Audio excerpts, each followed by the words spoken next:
ఒకటి, రెండు, మూడు, నాలుగు, ఐదు. ఎన్ని ఆకులు ఉన్నాయి? ఐదు. చెప్పండి, ఐదు. ఇప్పుడు బండలు ఉన్నాయి కదా, బండలు లెక్క పెడదామా? ఒకటి, రెండు, మూడు, నాలుగు. ఎన్ని బండలు ఉన్నాయి? నాలుగు.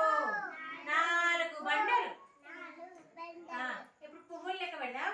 ఒకటి, రెండు, మూడు, నాలుగు, ఐదు, ఆరు, ఏడు. ఎన్ని పువ్వులు? ఏడు. ఐదు ఆకులు, నాలుగు బండలు, ఏడు పువ్వులు కదా?